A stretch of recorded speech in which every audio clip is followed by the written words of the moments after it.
अस्सलाम वालेकुम दोस्तों, कैसे हैं आप। दोस्तों, कानून की किताबों का मुताला तो अब वैसे भी ज़िंदगी का हिस्सा है, रूटीन के साथ जारी रहेगा।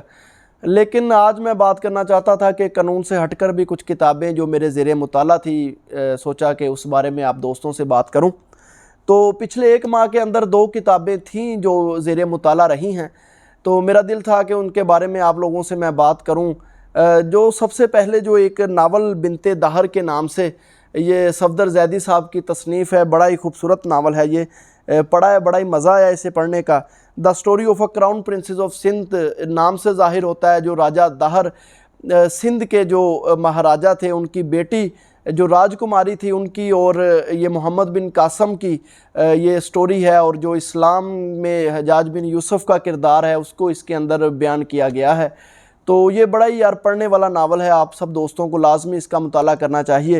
ये बेसिकली ये अक्स पब्लिकेशन वालों ने ये नावल शाया किया है, तो इसको आप लाजमी पढ़ें। जो तारीख़ी नावल होते ना दोस्तों, तारीख़ी नावल को हम दो धारी तलवार से तशबीह देते हैं। ये तारीख़ को मसख भी कर सकते हैं और तारीख़ की तार तार हुई चादर में पेवंद कारी का काम भी कर सकते हैं। ये किसी ख़ास नज़रिए को की तरवीज भी कर सकते हैं और किसी मुसल्लत करदा नुक्ते की नफ़ी भी कर सकते हैं। तो इससे पहले जो मेरे जहन में मोहम्मद बिन कासम के बारे में कॉन्सेप्ट वही था जो हम 9वीं 10वीं में या उससे पहले किताबें जो पढ़ते आए हैं अपने कोर्सेज़ के अंदर, जो उन्होंने बताया था उनका किरदार। लेकिन इस नावल को पढ़ने के बाद बहुत कुछ सोचने को दिल किया, मज़ीद इस बारे में तारीख़ को पढ़ने को दिल किया, क्योंकि उसमें जो चीज़ें बयान की गई हैं हमारी कोर्स की किताबों में और इन किताबों में बड़ा फ़र्क आता है, बहुत सारी चीज़ों का डिफरेंस है। तो ये चीज़ें, इन चीज़ों का पता पढ़ने से ही चलता है, तो लाजमी किताबों का मुताला करना चाहिए। और अब इसके बाद जो दूसरी किताब है उसकी तरफ बढ़ते हैं। ये पिछले दिनों बड़ी बेस्ट सेलर बुक रही है, खुद से खुदा तक। इसके अब टाइटल पेज की तरफ देखें, the psychological and spiritual awakening. यार ये भी बड़ी अच्छी किताब है। जो शख्स, ये मोहम्मद नासिर इफ्तिखार साहब की किताब है और बुक लैंड लाहौर पाकिस्तान ने इसे शाया किया है।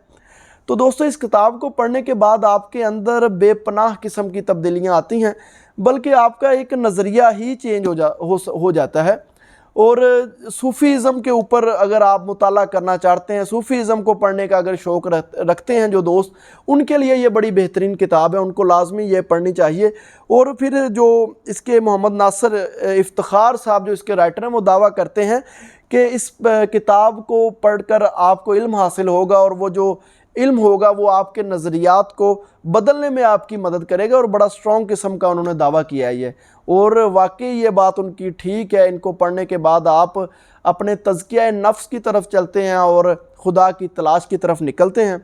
तो दोस्तों, ये दोनों, एक ये नावल और दूसरी ये सूफ़ीज़म पर लिखी गई नासिर इफ्तिखार साहब की किताब, ये दोनों ही बड़ी अच्छी किताबें साबित हुई हैं। इनका मुताला बड़ा ही खूबसूरत रहा है, बड़ा ही अच्छा रहा है। तो आप दोस्त भी पढ़ें। अगर बुक्स के हवाले से भी कोई गाइडलाइन चाहते हैं कि हम कहाँ से ख़रीदें, तो एक वेबसाइट है बुक कॉर्नर जेहलम के नाम से। तो अगर कोई दोस्त वो ये किताबें ख़रीदना चाहते हैं तो वहाँ पर ये अवेलेबल हैं, मुझसे रब्ता कर सकते हैं। तो मैं उनको लिंक सेंड कर दूँगा, वहाँ से ये किताबें ऑर्डर कर सकते हैं। कैश ऑन डिलीवरी पे घर आ जाती हैं किताबें। तो इंशाल्लाह अगली दफ़ा अगली किताबों के साथ हाज़िर होंगे। अस्सलाम वालेकुम।